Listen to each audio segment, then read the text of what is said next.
This is Dr. Herbert Harris, and I want to welcome each and every one of you to session 3 of the 8th session, New You for the New Year Transformational Webinar. New You for the New Year Transformational Webinar. Welcome, welcome, welcome. Tonight, we're going to do some incredible things. We have some announcements and some updates. So let me get started.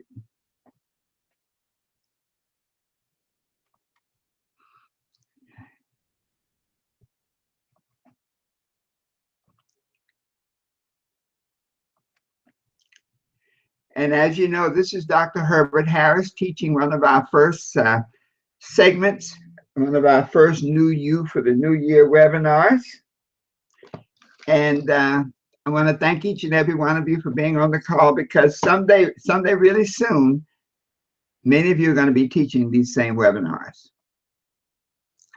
This is session 3 of the New You for the New Year Transformational Webinar. And I wanted to do a quick review. The assignment at the end of session 2 was to read chapter 3, The Law of Vision, and to listen to the audio, How Big Is Your Dream? And for all of us on the line, I think you will get the maximum benefit out of this class, this series, if you stay on track, if you stay in tune, stay on time with it. Do the assignments, write in the workbook, listen to the audio downloads. You may download them and make CDs and put them in your car, because I want you to be immersed in it, because as you do that, you'll find that the information will literally flow into your mind and into your consciousness. I want to also announce that, many of you want to share and train and talk about this webinar and what it's done for you. And so we're going to be starting a new cycle, a new free New You for the New Year webinar, and that is that introductory webinar that we did, I think, on the 9th of January and the 2nd of January. And the purpose of this webinar is to introduce people to what we're doing. And after they watch that webinar, many of them enroll to take the new 8-year cycle. The reason I wanted to really call this to everyone's attention is because many of you, one, want to become trainers or presenters and do these webinars. And two, it can be a nice little refresher. And especially for those who want to become affiliates and share the webinars and make a commission, make money for doing it. And so what I'd love to do, especially those who want to train, I know a number of you have said, I want to become trainers, I want to do these webinars. And so what I'd recommend is that you register for the new webinar. And once you're in the system, I will log you in so that you can assist me. I want you to see the entire cycle now. You've been through 2 classes. You've also experienced the free introductory webinar. And so now, as trainers, I want you to plug in and start with us on Wednesday night at 9 and begin to see the process. Because once we've gone through all of this, then you can, one, you're learning it as part of what we're doing now, but two, we're really beginning to train the trainer cycle. And so be sure to plug into that. A couple of other notes before we get started. I put a copy of a video, How to Study, on the New You web Facebook page. It's about a 5-minute video, but it covers the points that are covered in the introduction of our book, The 12 Universal Laws of Success. And the reason for that is that it can get you back into the student mode, back into the study mode. So take a look at that video on our Facebook page, the New Year Facebook page, and use these techniques as you go through the material to get the maximum benefit out of the class. All right, let me just check back and See, make sure that everybody's with us. Okay, very good. All right, good, good. I see we have Janelle in from the Bahamas. And okay, good. What a good group. So let's get started.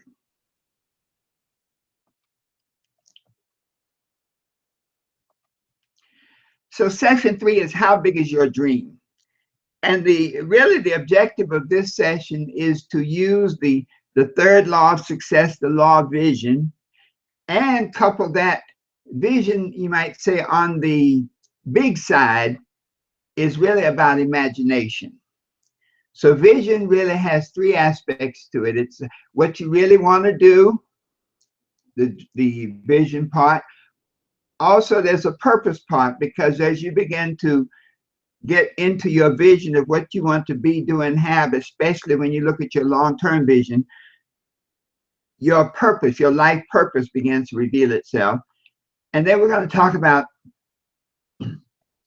the idea of imagination, because this is a great tool to expand your dreams, to expand your ability.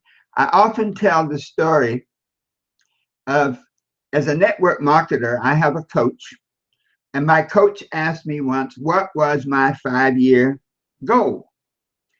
And I said, my 5-year income goal. And I said, well, my 5-year income goal is to make $100,000 a month. And that's about 1.2 million a year.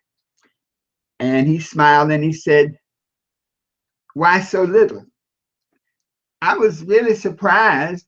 You know, like, what do you mean? $1 million a year is not chump change. He said, why not make $1 million a month? And when he said that, I had never thought of making $1 million a month. But even more so, I had never visualized myself making $1 million a month. So I had no frame of reference of what my life would be like if I made $1 million a month.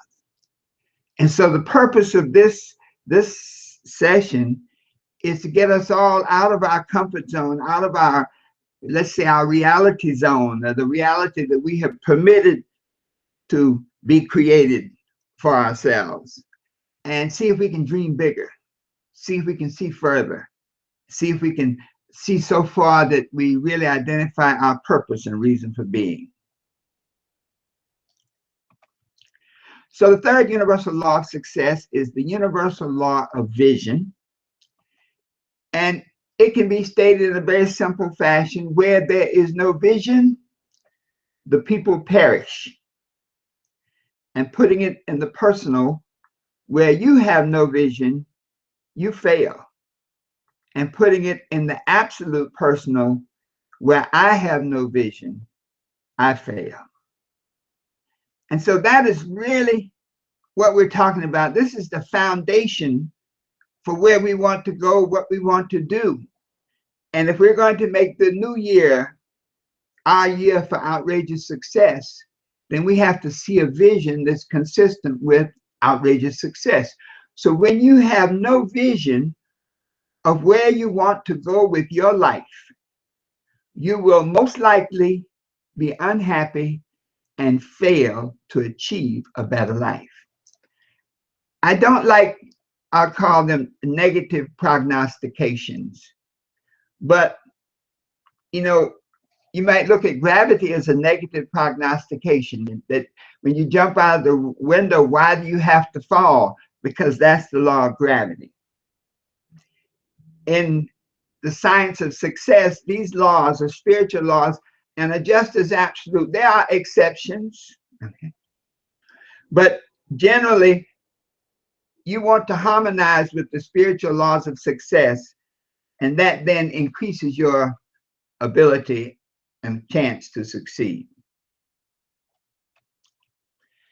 So what you see clearly in your thoughts, you will experience in your life.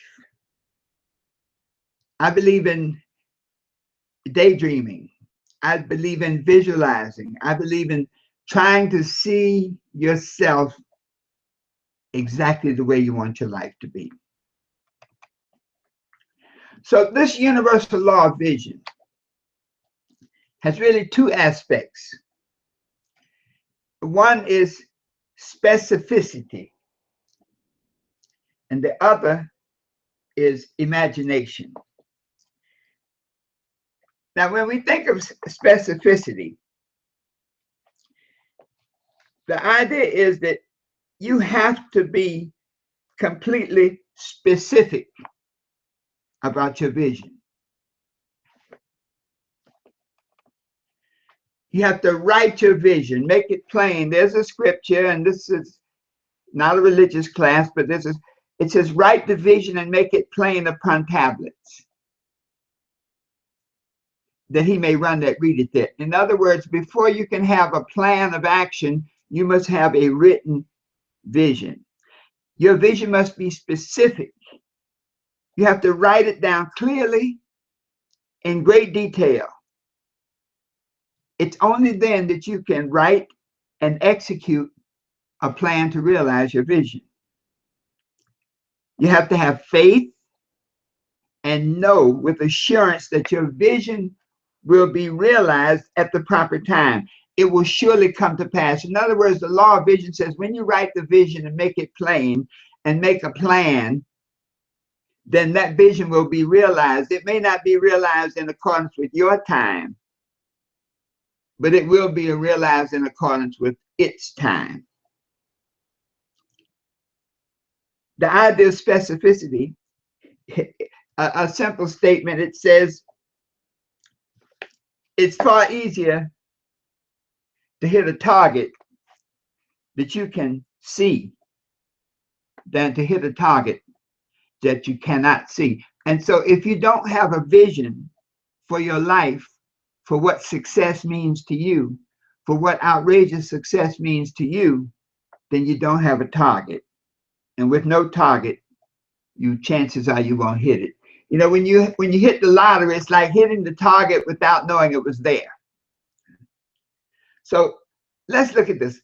If that's what the vision is, then what is a goal? A goal is the line or place at which a race or a trip is ended. The goal is a line or place at which a race or a trip is ended. We are now getting ready for the great football season, and the goal line, you have to cross the goal line to score. So in life, when you achieve your goals, then you score. So goals are the stepping stones that guide you to your vision of who you are, what you are about, and whatever you want to achieve. The great philosopher Goethe said, before you can have, before you can do, you must be. And that vision is a representation of who you are. Bad grammar, I'll say, the young folks say it, your vision is who you be. And so if the goals are the stepping stones to your vision, then the vision is a prerequisite, and then you break the vision down into goals. Now this diagram, I call it the 360 degrees of reality. The universe is created in a harmonic fashion. In other words, there's, assuming 380 degrees of reality, there's 180 degrees of negativity, and there's 180 degrees of positivity. The harmonic nature of the universe is this, that the same principles that work for positivity work for negativity. Positivity gives life. Negativity breeds death. And so when we start to look at that vision, then we have to actively create the vision for ourselves. Think about this. If we don't create a positive vision for ourselves, then the negative vision of the world mind. The world always has a vision, and it is superimposed upon everything and everybody. You choose this day whom you will serve. You choose to be either in the negative or the positive part. If you choose to be in the negative part, it'll work itself out. But if you choose to be in that 180 degrees of positivity, success is yours. And so if we look at this diagram, your vision is that representation of you, who you are, what you're about, where you're going. Your vision is yet for an appointed time. It has a life of its own, a life cycle of its own. But your vision is that big picture that you see of yourself. And so one of the things that we're going to be working on is what is your vision? How do you see yourself? Who are you? And as you can see in the diagram, your goals are the stair steps to your vision. So once you make your vision, then you can write the goals that will lead you to your vision. And then you can write a plan that will help you accomplish the goals that will lead you to your vision. As you can see in the diagram, the goal journey is not necessarily a linear one. It's definitely not a straight line. And we were just taking the example, goal number 1 goes up, and then goal number 2 goes down, and then goal number 3 is another direction. A goal number A looks like you advance toward your vision, and goal B, you go backwards. That's what life is about. Charlene was sharing with me, I think Harry was sharing, that sometimes life just comes at you. Stuff just happens. I mean, it just does.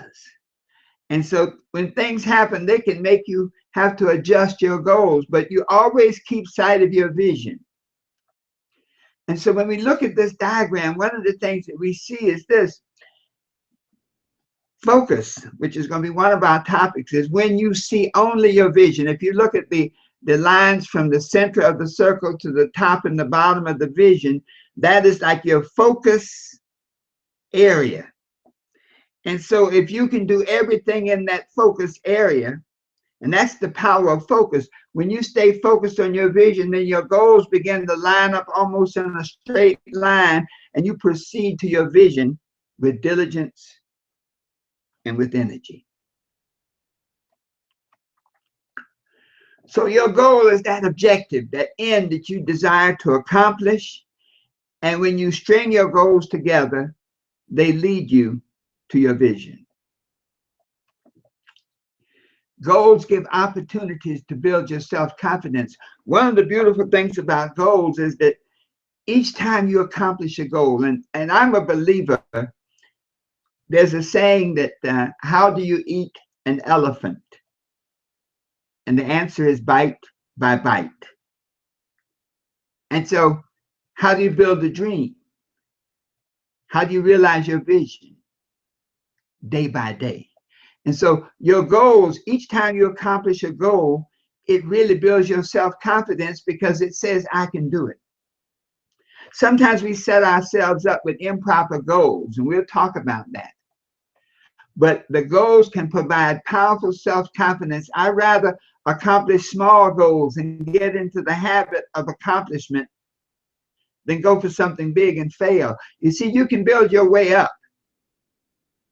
And goals give you an opportunity to build your self-confidence. Also, goals provide opportunities to build your faith. Faith is, they say, faith is the substance of things hoped for. So when you lay out your vision is the objective of your faith. It's the substance of things hoped for, and it's the evidence of things not seen. You proceed along your goals, and it's not clear. When you have to move without the ball, when you see no manifestation, you know, as the farmer, when the farmer plants corn, he has to have total faith in the growth process so that the farmer can continue every day to pull up the weeds, to cultivate, to add the fertilizer, to do what is necessary to grow. That farmer has faith in the process. When you accomplish goals, goals help you build faith in the process. Faith in the process and faith in yourself. Believe me, when you accomplish things, you feel better inside.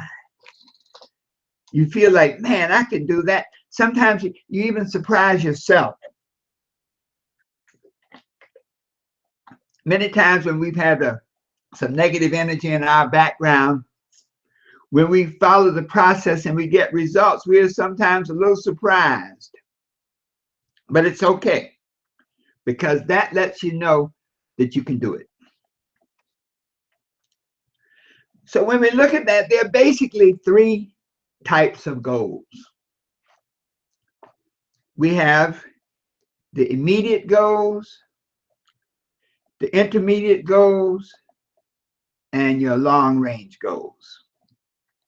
Your immediate goals are really the key to success.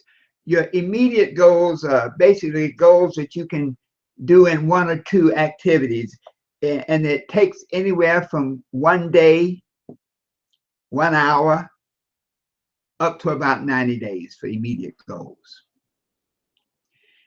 Immediate goals don't take a lot of planning, but they take a lot of doing. So immediate goals are basically 1 day up to about 90 days. Then you have intermediate goals. Intermediate goals will go from 90 days up to as much as 2 years. And the unique thing about intermediate goals is that they require a number of steps. They require planning. They require organized activity. And what we'll find in the next class, which is the class on getting results, is that you accomplish your intermediate goals by accomplishing your immediate goals. And so the beauty of this whole success system is that if you have your goals broken down into daily activities through your plan, that if you accomplish every daily activity, your immediate goals, the intermediate goals are taken care of. And then your long-term goals are anywhere from 2 to 5 years to a lifetime. Same principle though, your long-term goals take a lot of planning, a lot of organization. Example, a person wants to become a doctor. That's their long-term goal. Then they're a senior in high school. What's their immediate goal? They've got to get into college. They now have to start sending out applications and filing financial forms. What is their intermediate goals? To have a successful first year in college, a successful second year in college. Those successful youths can lead to an early long-term goal, which is to graduate from college with a degree or 3.99 average. And so the long-term goal really requires that you accomplish the immediate goals. The immediate goals requires that you accomplish the long-term requires intermediate requires the immediate goals. It always boils down to what you do today.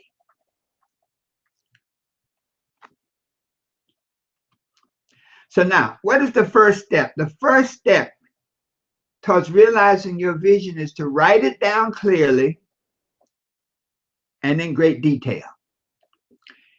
Be specific in terms of how it looks and feels. See your goal in terms of your 5 senses, how it looks, how it feels, how it smells, how it moves, how it sounds, how it makes you feel. So this is an exercise that I want us to really look at. Exercise 9 on page 7 of the workbook. Let's take a little pause for a minute. Give you a chance to stretch. Let's take a look at okay, wow, we got a full house. Good, Charles. Yes, yes, yes, yes. Excellent, excellent, excellent. Okay. So let's just take a deep breath for a minute. Just take a deep breath. Let it out slowly. Okay.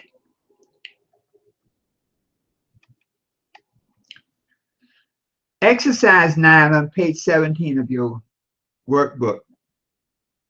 2 of the most important things I would like to accomplish in the next 30 days. 2 immediate goals that you have. take some time. Don't just take the first thing off your head, but what would you really like to accomplish in the next 30 days? Number two, two of the most important things I'd like to accomplish in the next year. I know many of you would like to be a success in your life and your relationships, maybe in your business. So what are the things that you have to accomplish over the next year to make that a reality? Those of you who want to train, who want to become speakers and trainers and presenters, what do you have to do over the next year to become a great speaker and trainer and to get paid for doing it? Number three, two of the most important things I'd like to accomplish in my lifetime. What are your long-term goals? Sometimes people say they want to help somebody. When you're very vague about your goals, you find that you're not writing them in detail. When you're very vague about things, if you can't quantify it, it's going to be hard to do it. All right, so exercise 9 on page 17 of your workbook. Let's do it. And many of you who want to go and share some of your answers, it's fine on our closed Facebook page, New You for the New Year closed group. Share some of these things, because when you share them, I think you'll begin to communicate with one another, begin to create relationships that can lead to accountability partners in relationships. All right, okay, great.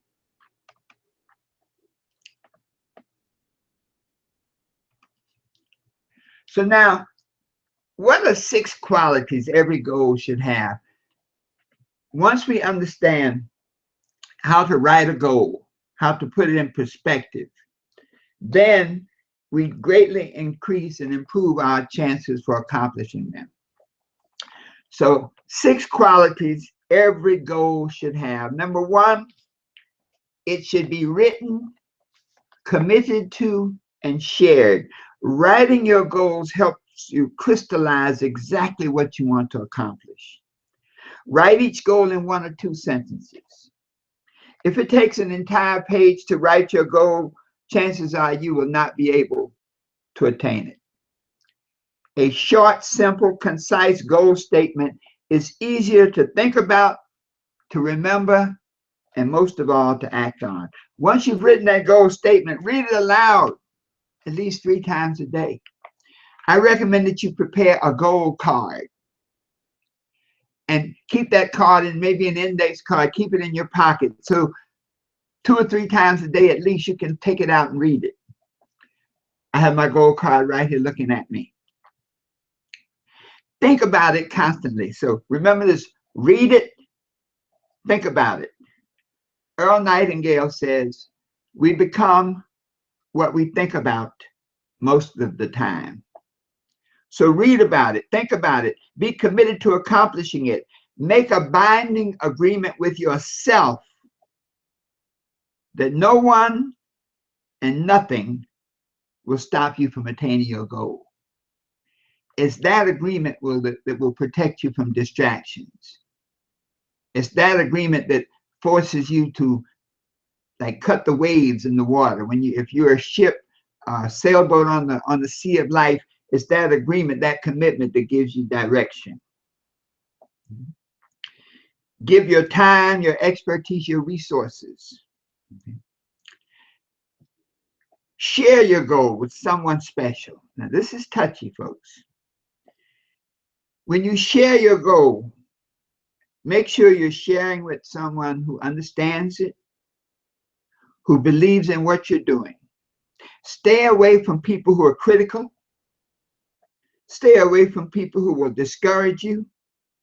And very often, it's the people closest to you that are most critical. You know, I've had friends who tell you, well, I criticize you because I want you to get better. You need to figure out another way to help me get better. Criticism is not it. Be sure that the people with whom you share your goals will not be jealous or envious. One key is that they should have important goals of their own. They should have their own objective, their own main program, their own main thing. Not only that, they should be well on their way to accomplishing it. It's very rewarding to share your goal with someone who's already been there and who can help guide you along the way.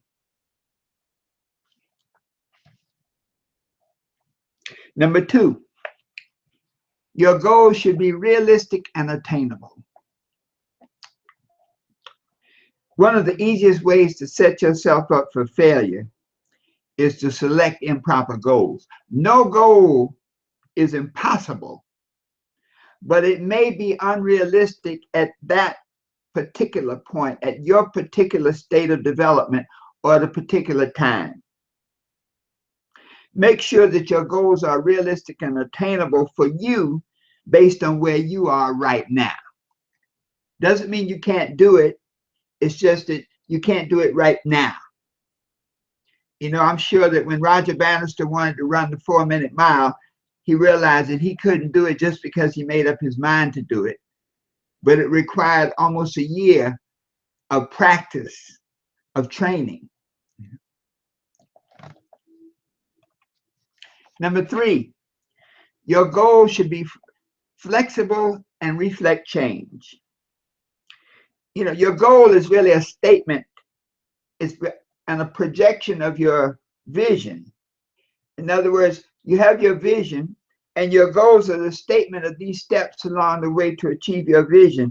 But as you begin to pursue your goals, sometimes external conditions and circumstances that are beyond your control happen. Stuff happens. Life comes at you both barrel. Potentially, these things could prevent you from attaining your goal. But if your desire is strong, when this interference occurs, don't become discouraged. Don't abandon your goal, but make the necessary changes. That's why you got to be flexible. Make the necessary changes and modifications. It may be a modification in the manner of pursuing it. It may be that you have to up your energy. It may take a greater commitment level to achieve your goal. Wherever it takes, do it to maintain the momentum toward your goal. Number 4, your goal should be concrete and measurable. This is one that messes us up sometimes. So often people say, well, my goal is to help people. My goal is to be happy. Well, how do you know that you're helping people? Well, I want to feed the homeless. Okay, all right. How many? I don't know. Where? I don't know. Where are you going to get the food? I don't know. Okay. I want to be happy. Okay. What will your life be like if you're happy? So you have to have concrete, definite statements of your goal. Clearly define it in terms of your senses. How does it look? How does it feel, smell, and taste?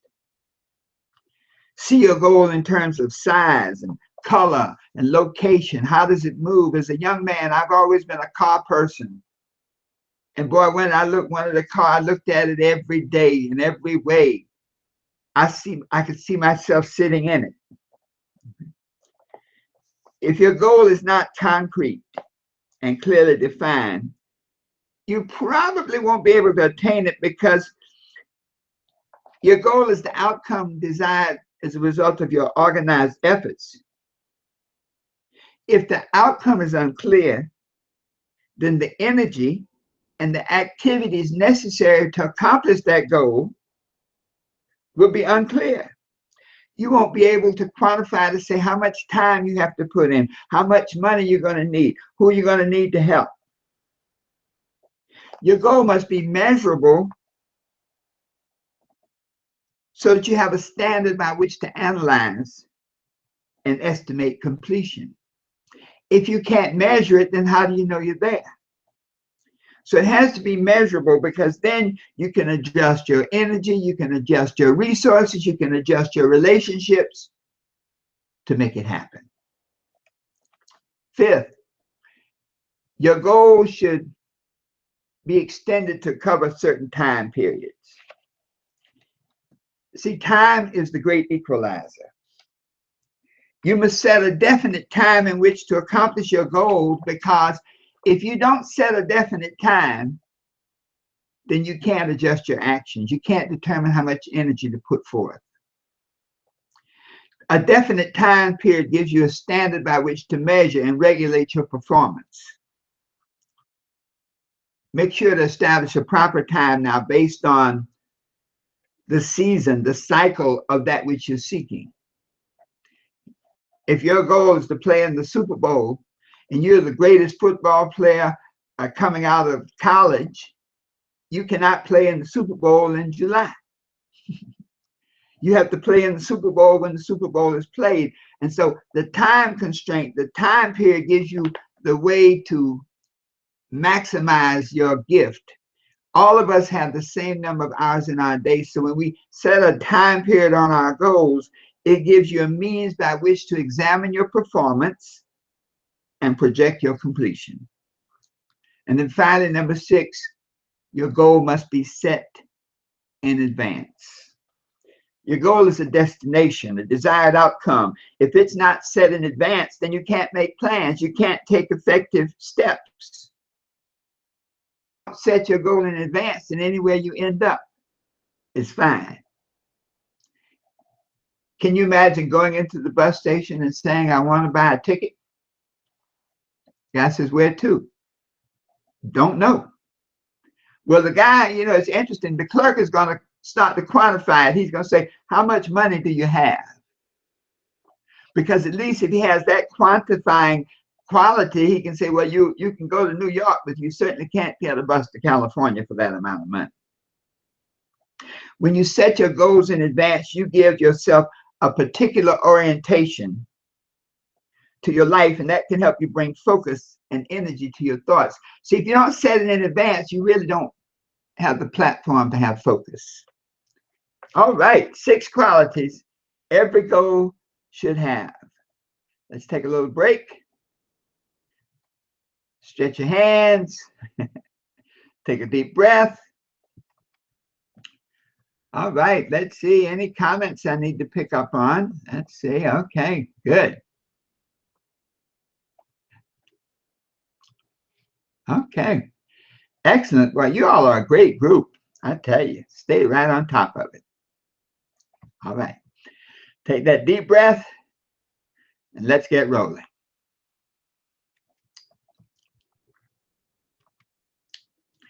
Your goals must also be SMART. And this is just a shorter way of saying that. In other words, SMART, S means it must be specific. We said that. M, it must be measurable. We said that. A, it must be set in advance. R, it must be realistic based on where you are. And T, it must cover a time. Any goals that do not have these characteristics and these qualities will probably not be attained. Once you begin to set your goals, it's important to compartmentalize your life in setting goals. In other words, if you try to set goals for everything in your life, you'll get discouraged, you'll get confused. But if you take specific areas, so personal goals, what are your personal goals? They may be weight loss. They may be to complete your GED or get a degree. What are your family goals? What are the relationships you want to improve in your family? How do you want your family to operate? Do you need the money to send your kids to school? What relationships do you need to repair? What are your spiritual goals? Human beings are spiritual beings having a human experience. And so what are your spiritual goals to tune you into the big picture, the big power of who you are and who you can be? What are your professional goals? When you have a job should be for a purpose other than to provide food, clothing, and shelter.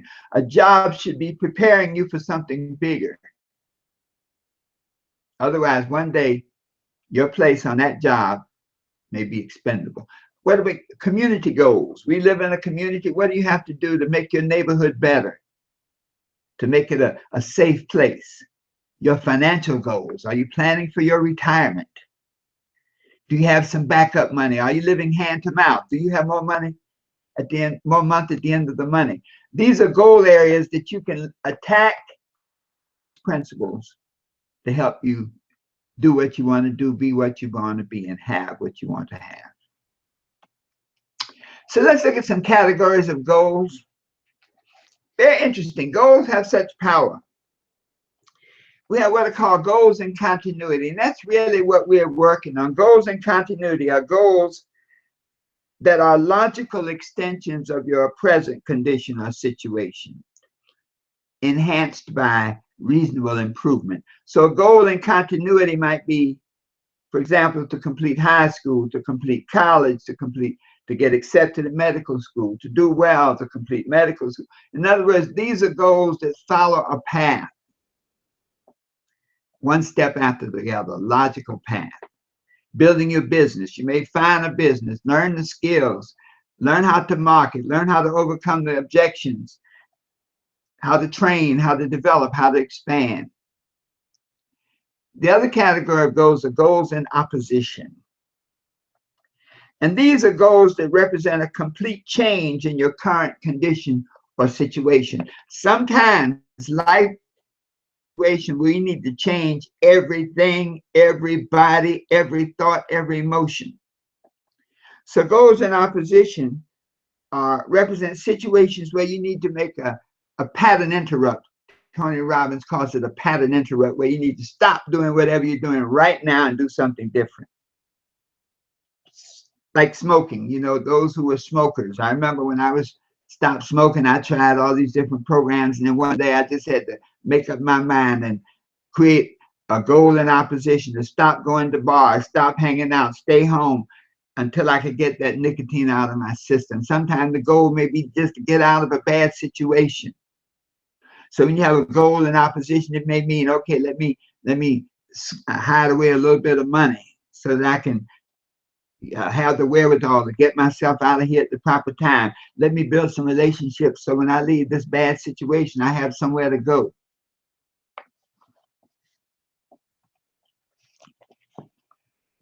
Now, folks, this is the exercise that is going to change your life. This is called Draw Your Dreams. If you go into Sylvia's restaurant, you'll find the drawing there that Van, who's the CEO, Sylvia's restaurant is one of the top restaurants in Harlem and probably the top soul food restaurant in the country. The Van Woods, who was the CEO, took my seminar, oh gosh, over 20 years ago, 25.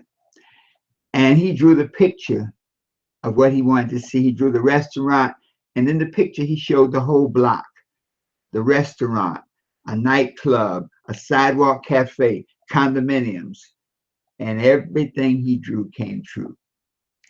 And so this is a big one, folks. I want you to draw and color a picture of your vision of where you would like to be 5 years from today, and show your vision for yourself, your family. Think about where you want to be. Where will you be living? Who will be living with you? Will you be in school? Will you be studying? What education will you have mastered? What will you be doing to make a living? How much money will you have? How much will you save? What will your family be doing? In other words, draw a picture. Now, sometimes you can do treasure maps and, you know, vision boards. I like those, but there's something about the eye-hand coordination, the eye-hand experience in drawing that vision.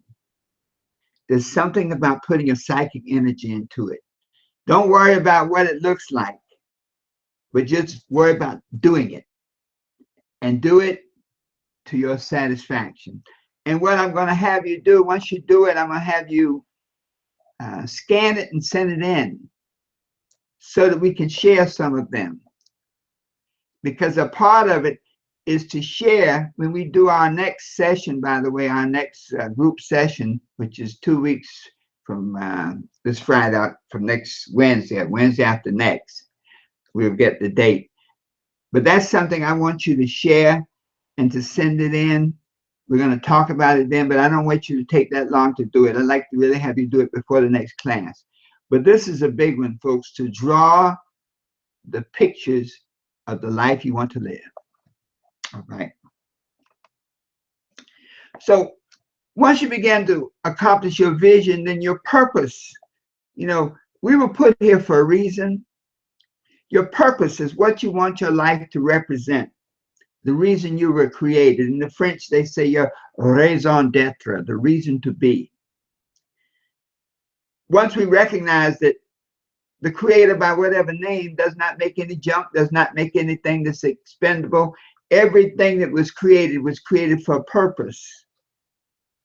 And that once you begin to recognize your vision and to pursue your goals, and once again develop faith and self-confidence in yourself and in the world in the process, and you get out of that riddle of survival where you're striving just to live and eat and have a place to stay, but now you have freed yourself from that and able to begin to see who you can really be and why you were put here. And so there's a whole section on purpose in the book. I want you to read that. Your purpose is identified with the quality of your life. Often it has very little to do with money. Many of the people who achieve great purposes never achieve wealth. It's not how long you live, but rather what you do. Interesting. Many of the people who had the greatest purposes did not live that long. I mean, you take people like Abraham Lincoln, Dr. Martin Luther King, Joan of Arc. These were people who had profound impacts on the world and never lived to be 100 or 80 or big years. In other words, it's about the quality of life. It's about what you bring to life. It's about what you do. It's not the duration of your life, but the donation you make to life that really counts. So there's a section on purpose, that you want to live your life so that the use of your life will outlive your life. Think about people, many of us, someone was asked, one of the runners on one of the TV programs, who was her high school coach, and she couldn't remember his name. That's very rare. People who have the profound impacts on our lives, they're dead and gone, but yet still we can feel their presence and their guidance.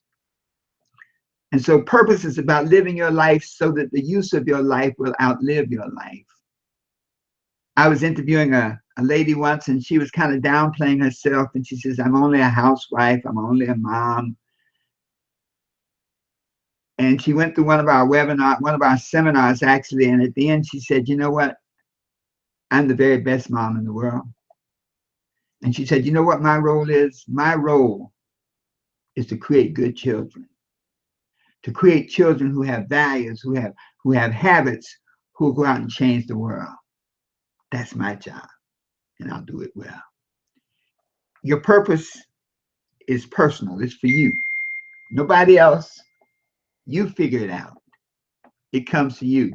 So one of the exercises on page 21 in your workbook, exercise 11, some of the questions will help you define your purpose. Am I the person I really want to be?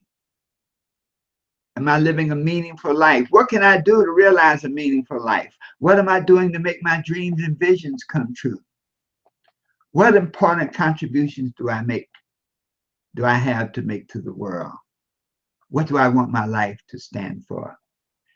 Folks, those are important questions that should be answered to help you determine your purpose. Finally, imagination. That's the second aspect of the law of vision. The specificity is like the present aspect, the material aspect, but imagination is that second aspect of the law of vision. Imagination is your power to form mental images of things not present to the senses. And so specificity can kind of limit you to your current experience, your current representation, where an imagination goes far beyond the present, goes far beyond what's in your space.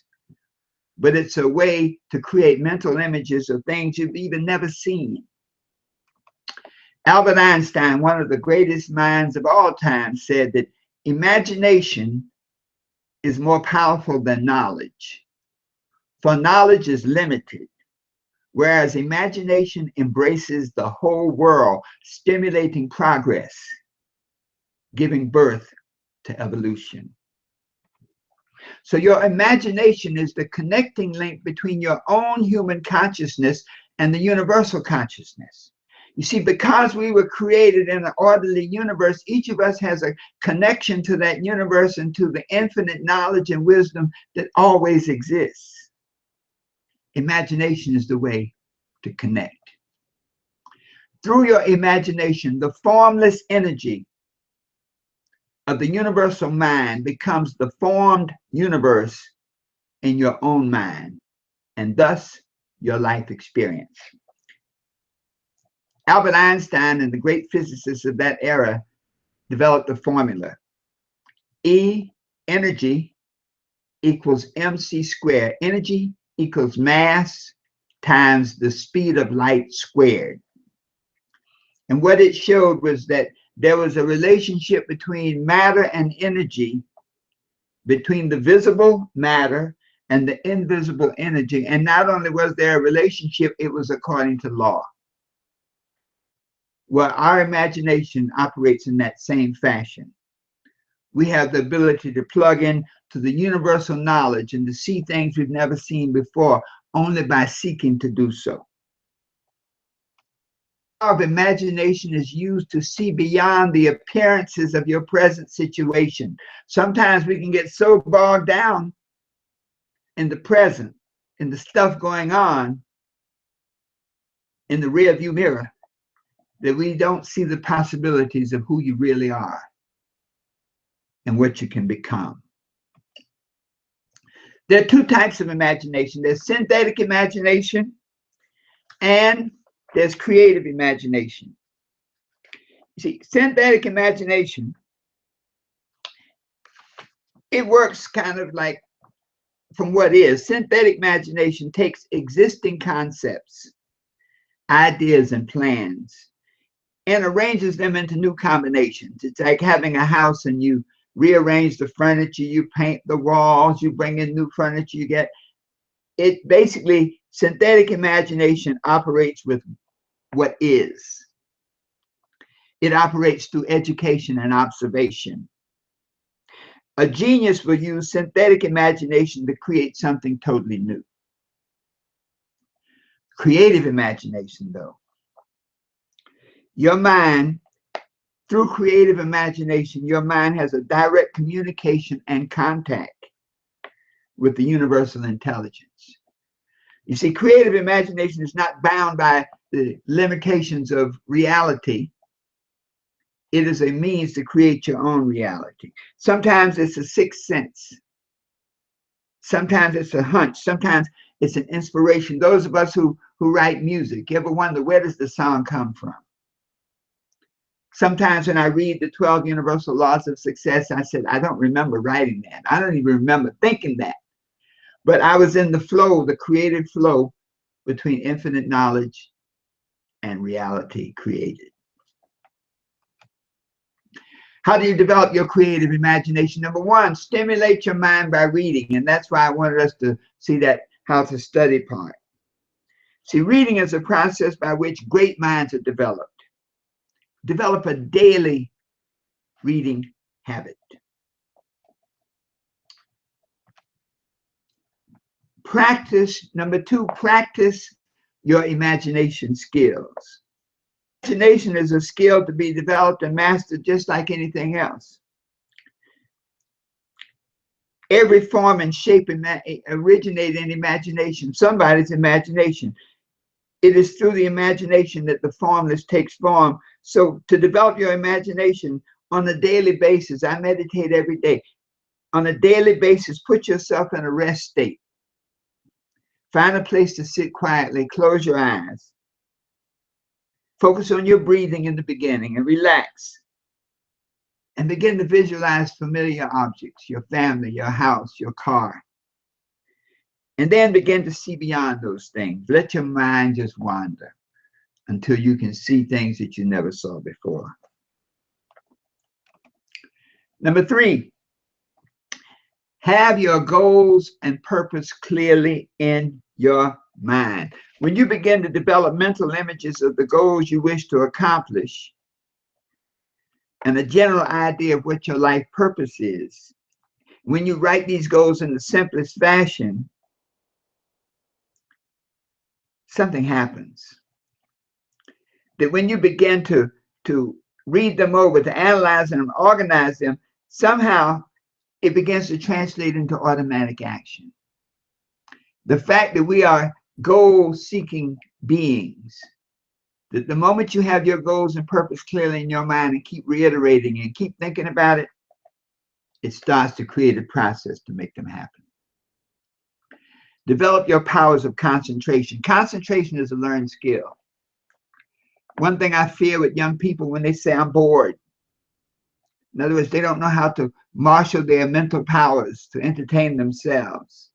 It's the process by which you focus your attention on a particular thought, a particular thing, or a particular outcome. Remember the diagram, when you can focus on your vision,